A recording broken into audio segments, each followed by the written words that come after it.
अनेक लोग 138 के केसेस हार जाते हैं, कंप्लेनेंट भी हार जाते हैं और आरोपी भी हार जाते हैं।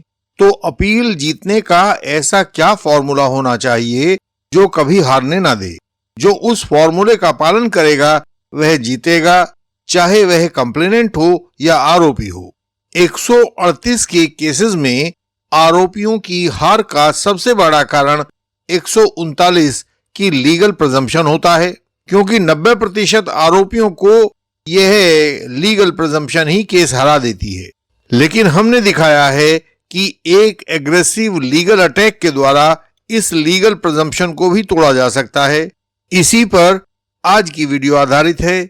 इसमें आप देखेंगे कि लीगल कसौटियों पर कसकर लिखी गई अपील ट्रायल कोर्ट जजमेंट को भी एक अनाड़ीपन साबित कर सकती है। आज हम एक ऐसे केस की कहानी बता रहे हैं जिसमें 3 पात्र थे, कंप्लेनेंट, लेनदार कपिल और आरोपी अशोक। कंप्लेनेंट का कहना था कि उसने कई साल पहले लेनदार कपिल को एक बहुत बड़ी रकम उधार दी थी। जब पैसा वापस नहीं आया तो आरोपी अशोक बीच में आ गया और उसने लेनदार कपिल के स्थान पर दी गई रकम चुकाने की जिम्मेदारी ले ली। कंप्लेनेंट और आरोपी अशोक के बीच में एक एग्रीमेंट 2019 में बनाया गया। आरोपी ने कंप्लेनेंट को 4 चेक भी दे दिए। बाद में कोविड वगैरह के कारण वह पहला एग्रीमेंट 2019 लागू नहीं हो पाया, तो दोनों पार्टीज ने एक नया एग्रीमेंट 2021 बनाया। जो पुराने चेक दिए गए थे उनको बदलकर नए चेक दे दिए गए। ये नए वाले चेक बैंक में दिए गए तो वहां डिसऑनर हो गए। इस पर कंप्लेनेंट ने लीगल नोटिस भेजा और 138 का केस फाइल कर दिया। आरोपी हमारा कई साल पुराना जानकार है। वह हमारे पास कंसल्टेशन के लिए आया था। हमने केस पढ़कर आरोपी को बताया कि इस केस को केवल लीगल अटैक से तोड़ा जा सकता है। इसमें हम लीगली यह दिखाएंगे कि यह 138 का केस बनता ही नहीं है। इसमें डेट एंड लीगल लायबिलिटीज कहीं पर भी साबित नहीं होती हैं। कॉन्ट्रैक्ट एक्ट का उल्लंघन होता है, यानी इस केस को चलाने में कोर्ट को गैर कानूनी काम करने होंगे।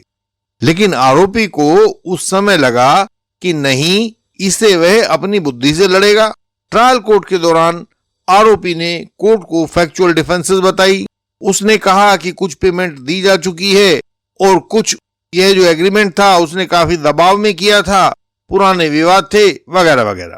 आरोपी ने स्टैट्यूटरी डिफेंस की जगह, लीगल डिफेंस की जगह फैक्चुअल डिफेंस कोर्ट के सामने पेश की। लेकिन ट्रायल कोर्ट ने देखा कि चेक मौजूद हैं, डिसऑनर हुए हैं, एग्रीमेंट मौजूद है और पेमेंट लौटाई नहीं गई है। इन सब के आधार पर कोर्ट ने यह माना कि स्टैट्यूटरी प्रिजम्पशन जो 139 की होती है वह आरोपी के द्वारा रिबट नहीं की जा सकी है और इस तरह से आरोपी को दोषी मानकर उसको सजा दे दी। अपील फाइल करने के लिए आरोपी फिर हमारे पास आया। हमने उसे समझाया कि अपील में दोबारा उन्हीं लीगल पॉइंट्स को लेना होगा जो हमने पहले बताए थे। हमने आरोपी की अपील में 4 ऐसे लीगल ग्राउंड लिखे जिससे साफ हो गया कि वर्तमान केस 138 का केस है ही नहीं। इसलिए कंप्लेनेंट का केस और उसके फेवर में आया हुआ जजमेंट जो ट्रायल कोर्ट ने पास किया है, दोनों ही गैर कानूनी हैं। अपील में हमने पहला पॉइंट लिखा था कि दोनों एग्रीमेंट्स जो 2019 और 2021 के हैं, दोनों एग्रीमेंट्स डिफेक्टिव हैं और इन्हें कोर्ट के द्वारा लागू नहीं किया जा सकता है।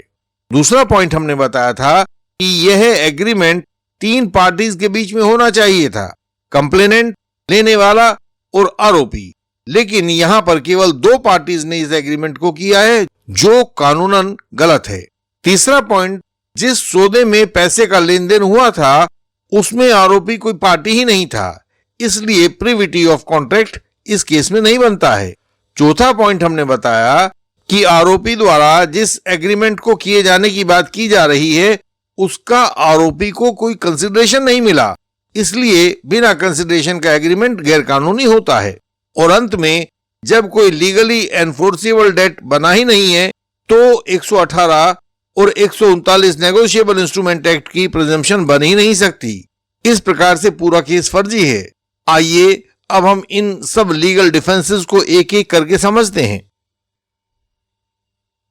अपील में सबसे पहला और सबसे महत्वपूर्ण हमला इसी बात पर किया गया था कि कंप्लेनेंट का केस एग्रीमेंट 2021 पर आधारित है, लेकिन इसमें खुद लिखा हुआ है कि यह पुराने एग्रीमेंट 2019 में किया गया एक मॉडिफिकेशन था।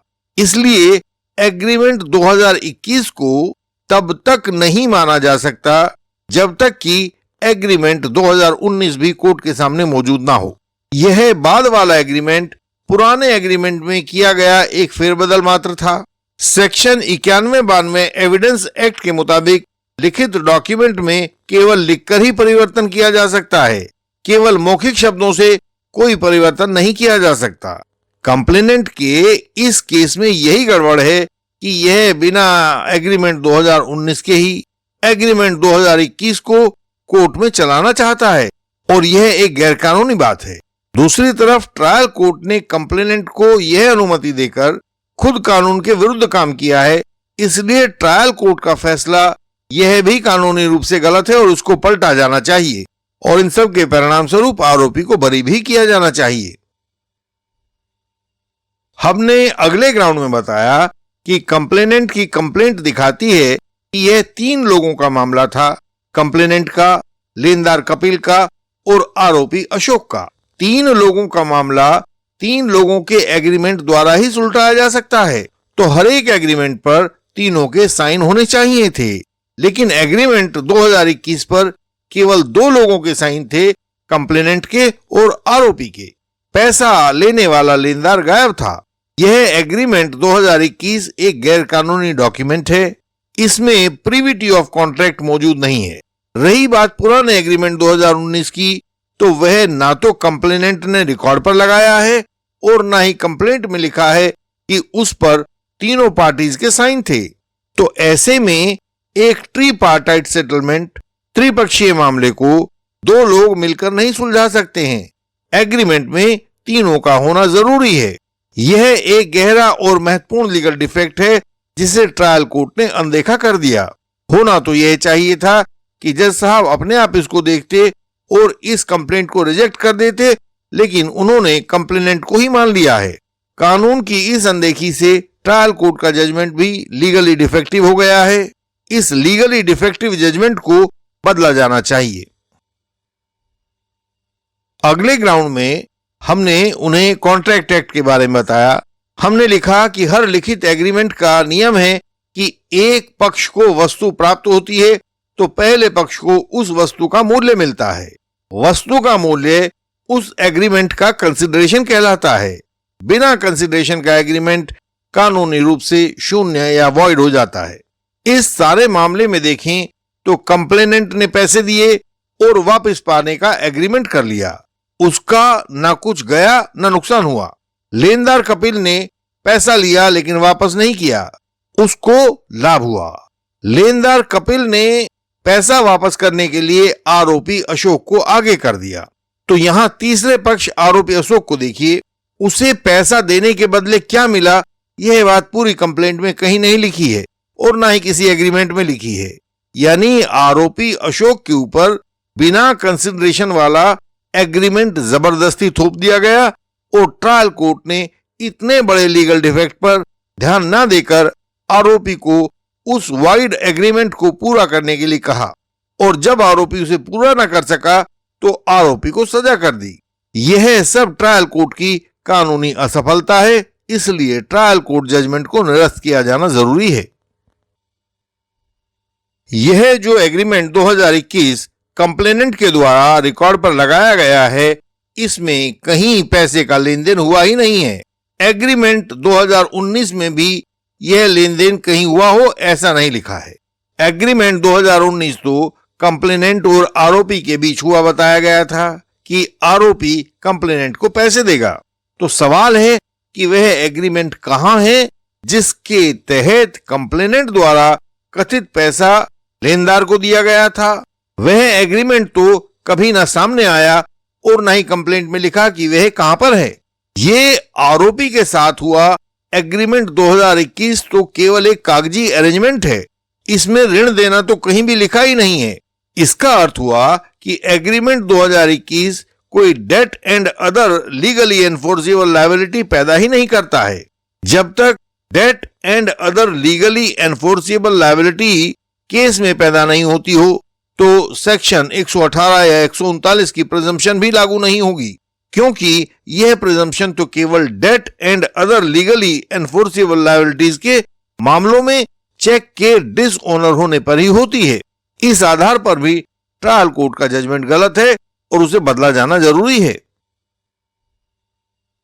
यहां पर कुछ नए व्यूअर्स असमंजस में होंगे कि यदि यह केस 138 का था तो हम बार बार कॉन्ट्रैक्ट एक्ट की बात अपील में क्यों लिख रहे हैं। इसका कारण लीगल है। केस में debt and other legal enforceable liability का आधार एक एग्रीमेंट 2019 को तथा उससे निकले हुए दूसरे एग्रीमेंट 2021 को बताया गया था। एग्रीमेंट की परिभाषा, उसकी लीगल वैलिडिटी आदि सब कुछ बातें कॉन्ट्रैक्ट एक्ट में ही लिखी होती हैं। तो कंप्लेनेंट के ये दोनों एग्रीमेंट लीगली वैलिड थे या नहीं थे, इसके लिए कॉन्ट्रैक्ट एक्ट को ही देखना होता है।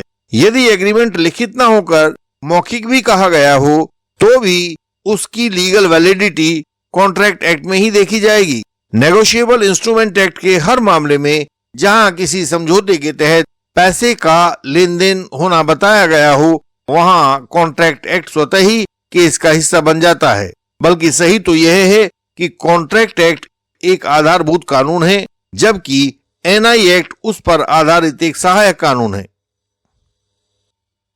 आप इसमें देखेंगे कि यह पूरा मामला आखिर में आकर एक बहुत बड़ी सीख देता है।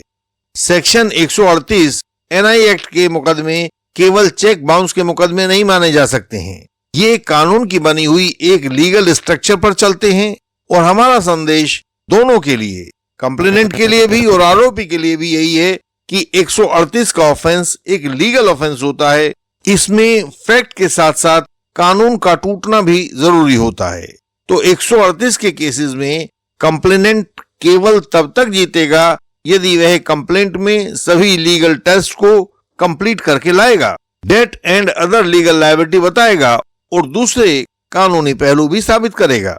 इसी तरह से आरोपी भी केवल तभी जीतेगा यदि वह कंप्लेंट में किसी लीगल डिफेक्ट को साबित करेगा, जैसे यहां इस अपील में इस अपलेंट ने किया है। यदि आरोपी अपने केस को फैक्चुअल डिफेंस के ऊपर टिकाएगा, जैसे आधा पैसा दे दिया या इसने मेरा दिया हुआ पैसा तो काउंट ही नहीं किया, तो ऐसी फैक्चुअल डिफेंसेस हमेशा खारिज हो जाएंगी और आरोपी अपना केस हार जाएगा, जैसा कि इस मामले में हुआ।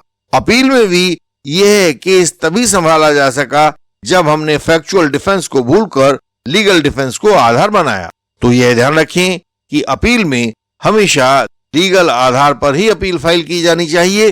फैक्चुअल डिफेंस बहुत काम नहीं करती हैं। ट्रायल में प्रोसिक्यूशन केस किसी कानून से नहीं, गवाहों से तोड़े जाते हैं। एक गलत गवाही, एक बेतरतीब क्रॉस एग्जामिनेशन और सालों की मेहनत बिखर जाती है। प्रोसिक्यूशन तो स्टोरी बनाकर लाता है, पर डिफेंस को सच ढूंढना पड़ता है, मेहनत करनी होती है, दस्तावेज डॉक्यूमेंट्स जुटाने होते हैं। यहीं पर डिफेंस और प्रोसिक्यूशन के बीच का अंतर स्पष्ट होता है। इंडियन लीगल सिस्टम हर केस में रिकॉर्ड की लाइन बाय लाइन जांच करता है, हर गवाह की विश्वसनीयता को परखता है, हर कॉन्ट्राडिक्शन, हर ओमिशन, हर झूठ को कोर्ट के सामने लाने की योजना बनाता है, कैसे इसको जज साहब के सामने दिखाया जाए। हम सवाल पूछने से पहले रणनीति बनाते हैं, हम निष्कर्ष निकालने से पहले डॉक्यूमेंट्स पर काम करते हैं, हम कानून नहीं तोड़ते, हम झूठ तोड़ते हैं।